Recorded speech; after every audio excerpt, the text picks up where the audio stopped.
In this video, I'm going to see what's in the big box. Roll titles.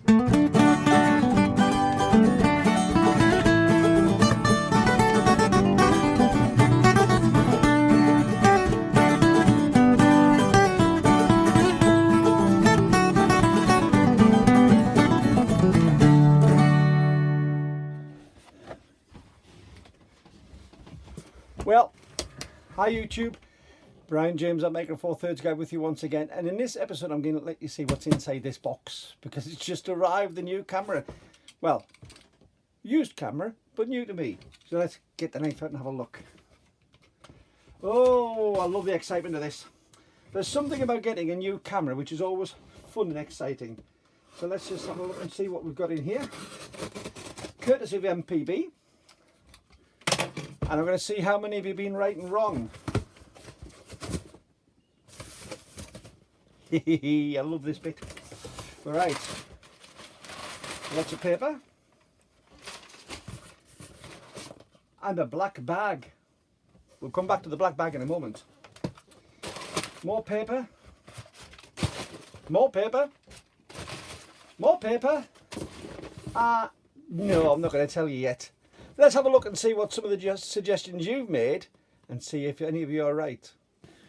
Well, I had lots and lots of suggestions as to what it could be and some really interesting ones. Now, I did give you a few clues. I did say that it was either by Olympus or Lumix, and that it was Micro Four Thirds. Now, they're not the only manufacturers of Micro Four Thirds cameras, but they were two of the ones that I guaranteed it was one of those two. So that narrowed it down an awful lot. Which meant that anybody who's saying about drones, well, they might have Micro Four Thirds cameras on some of them, but they're not made by Olympus, or at least the main unit. The drone isn't. Most of them are DJI, people were suggesting. So it wasn't the drone. I had various suggestions. I did also say it was 20 megapixel. So all of you who said GH6, sorry, it wasn't the GH6. They're 25 megapixel. I did get suggestions of EM5 Mark IIs. I did get some suggestions of EM5 Mark IIIs. I did get suggestions of, what else did I have? EM10s. I had a lot of people suggest GH9. Now that's an interesting one because you're not far out on that sort of one. Also the Pen F, again, not too far out if you consider that one. But neither of those, and I'll come to why in a few moments. So what was it? Well, it wasn't the ELP7. In fact, it is. The other one. Which is very, very close. EM1X. A lot of you said EM1X, and I maybe threw you a bit of a red herring a month or two back, because I really was looking at an EM1X, and I had a bit of a change of mind when I've been away on my holidays. I'm a great fan, as you know, of battery grips. I think battery grips are fabulous, and especially when you're shooting a lot of portrait photos, like I used to do as a business. But as I said a few times in the past, I'm not running this as a business anymore. I'm not doing that sort of photography. And when I was away, I had the battery grip on both my G9 and my EM1 Mark II a lot of the time. But what I did find I was doing was taking it off for normal shooting. So I'd have the battery grip on with every intention of using it. But I just preferred the smallness and neatness of the camera without it. I'm still a fan of battery grips. I think they're fabulous. But it was a bit restricting for what I wanted. And for my style of photography now, it seemed to get in the way. And the more I thought about an EM1X, where you can't take the battery grip off, you've effectively got something the size of an EM1 Mark III with its battery grip permanently attached, if you want to think of it that way. That was a little bit too restrictive for me. And although I think they're a fantastic camera, I've decided against it, at least in the short term. I still think it's a really good camera, and I still think it's one of those ones that if you're looking for a pro shooting camera, real high end, that's the one to go for. So what have I bought? Well, keep watching because you will find out in a few moments. But what I'm also going to do is I'm going to give you some of the thinking behind what I've gone for. Now, as I said, I've already discounted EM1X for the reasons of size. I haven't gone for an EM1 Mark III, which a few people suggested, because EM1 Mark III, very, very good though it is, isn't a big enough step change from the EM1 Mark II. There are a few things that I do like about it. The Bluetooth and Wi-Fi is considerably better for transferring over. I find the EM1 Mark II, the transfer files from that across to my iPad is just ridiculous. It is so slow, it's untrue. The G9 does considerably better.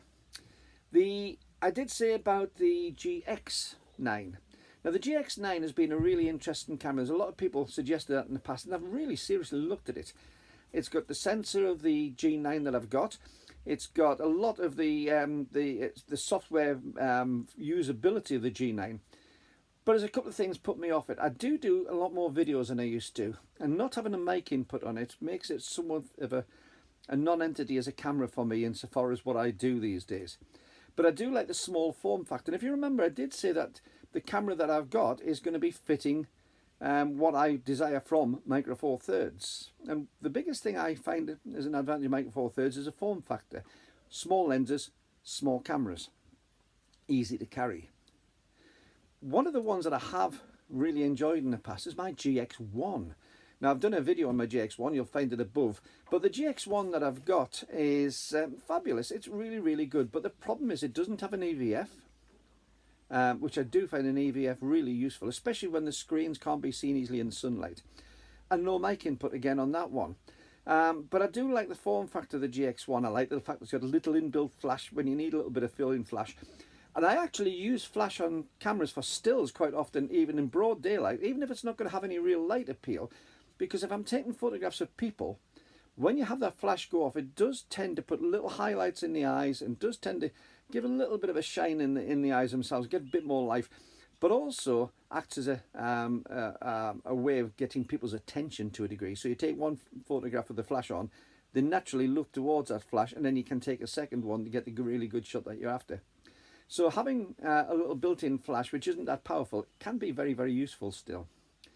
But I love the GX1, but it's not usable now. And the video quality isn't terrific. It's very limited.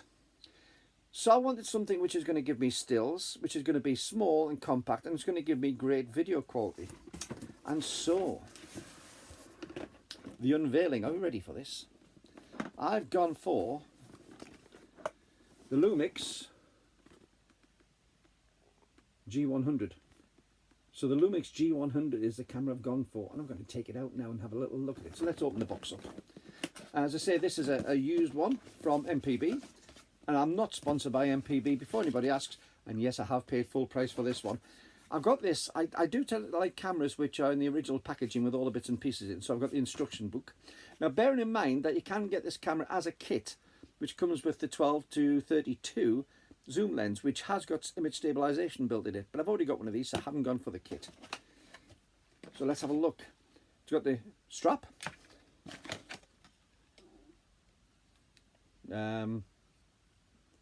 some sort of clip, I'm not sure what that is. I'll have to have a look at the instructions for that in a few moments. We'll find out. It's got the micro USB lead. What's in the little box here? Now that's interesting.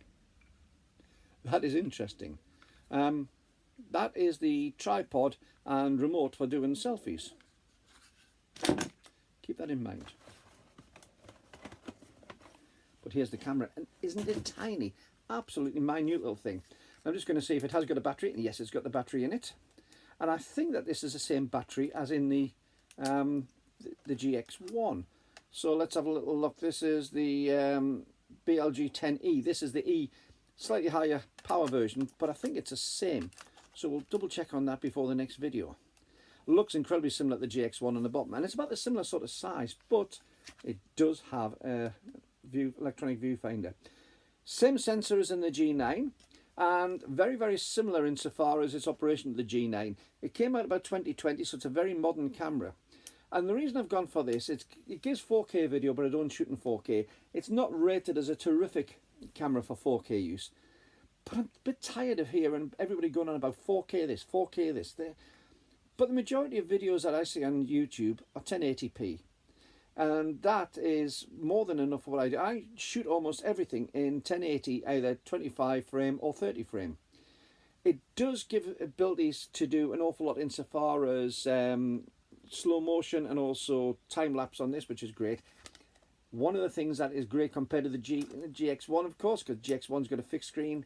I've got a flippy screen on this one, which is great. I like that. Two reasons. First of all, for a selfie mode, I can point it to myself and see what's on there very, very easily. The other one, though, is, of course, if you turn it in so that you've got the screen inward. It gives a huge amount of protection. So I'm going to just pop this off. I'm going to stick on my 12 to 32. As I say, if you bought the kit with this lens, this is what you would have got. Now this is the one, if you remember, which expands out. So from a camera point of view, it's tiny. I can literally get it in my hands. That'll fit into a pocket, no problem at all. I'm just going to have a quick look. This is the first time I literally switched it on. Very, very familiar controls. No memory card. That's okay. I can live with that at the moment. Menu, and the menus are so similar to the G9, it's untrue. So what I'm going to do is I'm going to stick a memory card into this one and see where we get from there. Now the memory card, just like in the GX1, goes into the bottom. Which way around does it go? It goes in that way around, so we'll have to get it in the right way. I haven't charged this battery up. I've got no idea how much charge is left in this battery at all. So we'll just see what happens, but see if we can get it to switch on. And let's have a look. Remember to widen the lens out. So what have I bought this one for?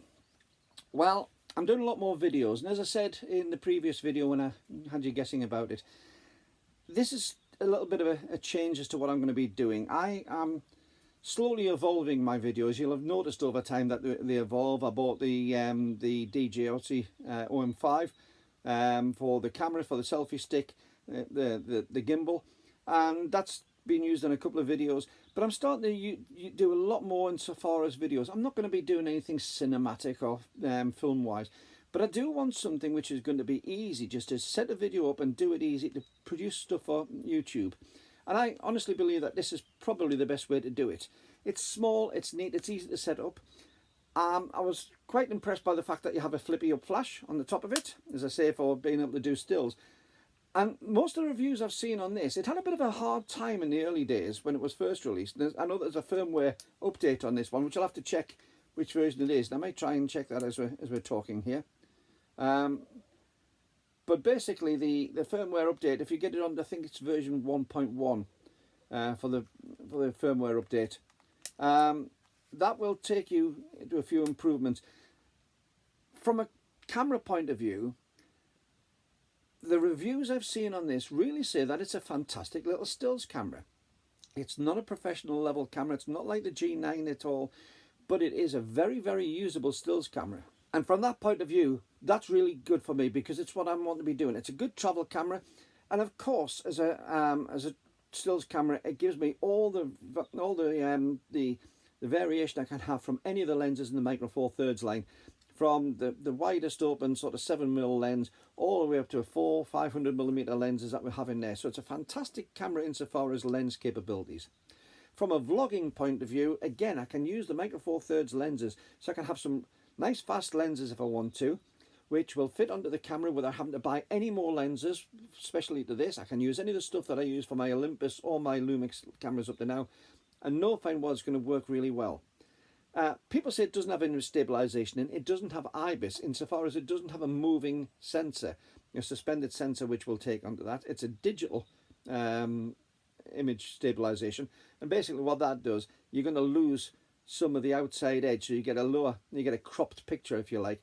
But what it does is it allows you the camera will digitally compensate for any movement, so you do have stabilization, but it does work in cahoots with the image stabilization in the lens. And this lens has image stabilization in. I did a review on this lens a little while ago, or at least I mentioned. I'll try and stick a link to the video above. But I'm really impressed with this little lens. It doesn't have the greatest range, but there again, look how small it is. I mean, that is absolutely tiny. It doesn't have a manual focus ring. If you want to manually focus it, you're going to have to do it on the back of the camera, which can be a bit of a drawback at times. But again, from the reviews I've seen, the autofocus in this, at least for facial recognition, is outstanding. It seems to be better than some of the other cameras. It's been compared to the GH5 and compared as being better than that. There are drawbacks, and we'll do a proper review of this later on. But the thing is, for me, in the short term, it's an easy camera to use. It will connect onto my iPad and my iPhone very, very easily for getting uploads to those easily. I don't take a laptop when I'm away on holiday. I tend to take just my iPad. So it's important for me to be able to have connectivity onto that. And I use a software called Splice just to make my videos up and edit them. But as you can see, I mean, the rear screen is, well, the rear screen's actually supposed to be slightly better than my Olympus EM1 Mark II.